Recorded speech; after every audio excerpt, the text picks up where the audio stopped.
Fix number two, dealing with unexpected costs. Now, no matter how perfect the job goes, no matter how good your process is, you can and will have unexpected costs. So I think the important part here is, how do you deal with those unexpected costs?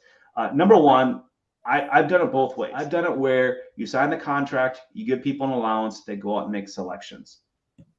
The benefit to that, obviously, is that you can start the permitting process, and if you're quick enough, you can actually start the construction process while people are doing selections, and you can essentially cut your cycle time. The other way that we've done it is where the client makes all the selections upfront before contract and then signs the contract and goes forward. Now, I can tell you that after reviewing the pros and cons of each of these, it was always a much better experience for the client if the selections were completed before the contract, because then we did not go into the job with a bunch of allowances based on selections, and we also reduced change orders dramatically because they would sign off on everything. And if you're doing construction or perm financing, you know how important it is because you get that appraisal up front. There's very little wiggle room in change orders going down the road. So the nice thing is that the homeowner feels like, yep, this is signed and done. I think the key thing is that, maybe 6 months before those selections are installed, so people forget. So having a visual history of what they selected, and also having a really good interior designer that will reassure them that they made a good selection. So that's number one, with dealing with unexpected costs. An unforeseen circumstances clause in your contract. This is more, there's two areas that this really happens. Of course, with remodeling, you open up a wall, you find something you did not expect. So there was some additional damage, rot, some sort of issue in there, and now that's going to cause some additional costs on the job site. For custom home building, the other one that I found is that usually that we find soil issues on site. So we would dig into something, the soil was not correct, so we had to do some fixes to that. That could cause a big change in cost. But if you have a clause like that in your contract with unforeseen circumstances, you can review it with the client up front. They can sign off on it. And then obviously you get into that phase of the construction. You can go back to your homeowner manual during that phase and you can say, here, this is a potential unforeseen circumstance that can come up that could have an extra cost. So again, you can set the stage. And if you get through it and there are no issues, hooray. That's great. But if there is an issue, at least the client is expecting it. And then the third thing, I'd identify any and all items that could fluctuate in cost and create an allowance sheet.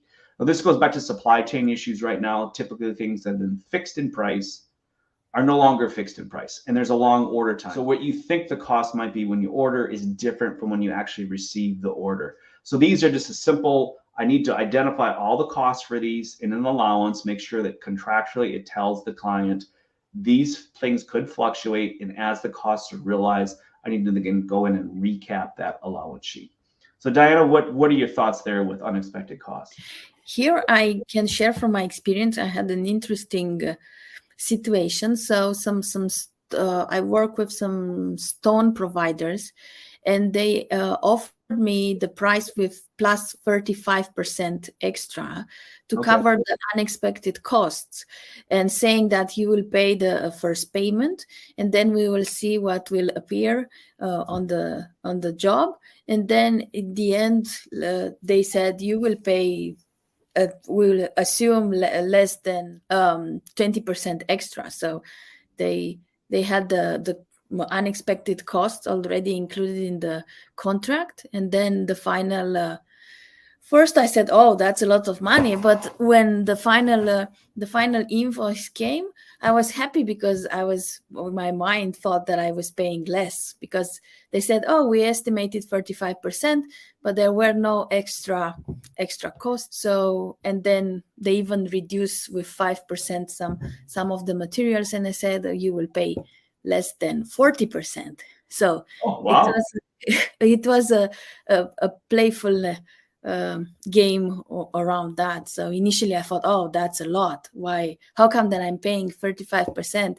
I'm signing to pay 35% extra, and then the final invoice came with 40% less. So. Yeah, that's actually a good way. That's a good way to do it, I think, too. When you can get away with that. We used to do that a lot with, we were going into excavating, and if we thought we were going to have some extra costs, we would just put a round number in there like that. So whether it was 35% or just a fixed dollar amount, make that an allowance. And then when the invoice came in, we would recap it. And so oftentimes people are like, well, look, we estimated an extra $10,000 in costs. It came back in at $6,500. So you're $3,500 here, which will offset some of the overages maybe in other areas. And so absolutely. And it's being proactive again with identifying what the issue could be, putting a number in there, a number that's large enough that will cover most situations. And then when it's less, you come out happy. Yes. Versus if I said, hey, we're going to put in 15%, but it could be up to 35%. And now you're saying, well, I was expecting 15 and now I got to pay 35.